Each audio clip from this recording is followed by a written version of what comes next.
मेरो नाम चेवन प्रसाद ढकाल हो। म खामदुङमा बस्छु। म सरकारी नोकरी गर्थेँ।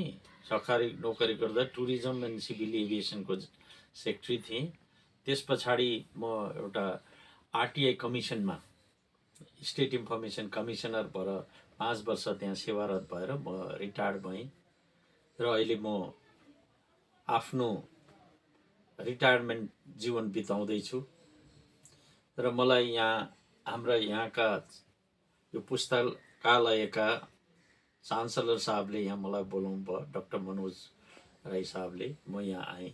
यहाँ आउँदाखेरि पुरानो हाम्रो पिके बस्नेतजीलाई पनि मैले यहाँ भेटेँ, माधव खनाललाई भेटेँ, बस्नेतजीलाई भेटेँ, उहाँको श्रीमतीहरूलाई भेटेँ। र यो पुस्तकालयभित्र पस्दाखेरि मलाई यति साह्रो आनन्द लाग्यो। किन आनन्द लाग्यो भन्दाखेरि चाहिँ हामीले सानोमा पढेको थियौँ, भाषा हो सभ्यता हाम्रो, सारा उदय उन्नति, जित भैभव भाषामै बाँच्दछन् पछि सम्मति भनेर। आज उहाँले नेपाली भाषालाई संरक्षण गर्ने, सम्वर्धन गर्ने र यसको विकासलाई उत्तरोत्तर अगाडि लाउने जुन प्रयास हाम्रो डाक्टर मनोज राई र उहाँको सोसाइटीले जुन गर्नुहुँदैछ, उत्कृष्ट काम गर्नुभएको रहेछ। यसमा हाम्रा सिक्किमका सारा विद्यार्थी अनि साहित्यकार अनि गाउँले जनता सबले उहाँलाई सपोर्ट गर्नुपर्ने जस्तो मलाई लाग्यो। यसो हेर्दाखेरि यो ठाउँ चाहिँ अलिकति साँघुरो रहेछ, तर साँघुरो भए पनि उहाँले यति राम्रो प्रकारले मिलाउनु भएको रहेछ।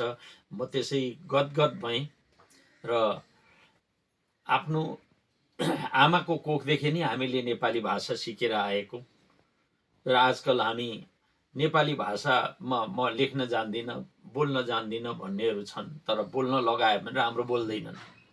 अङ्ग्रेजी बोल्न लगायो भने पनि बोल्दैनन् है। र आफ्नो भाषा भन्ने कुरा चाहिँ यति ठुलो चिज हो र भाषामा धर्मशास्त्रका कुराहरू लेखिएका छन्। त्यही पढेर हामी एउटा आध्यात्मिक व्यक्ति पनि बन्छौँ। र त्यस कारणले गङ्गा प्रसाद पादरीले बाइबललाई नेपालीमा ट्रान्सलेट गरेर आज सबैले त्यही नेपाली पढिरहेका छन् बुझ्ने भाषामा। अनि वेदका कुराहरूलाई नेपालीमा लेखेर हामी पढिराखेका छौँ।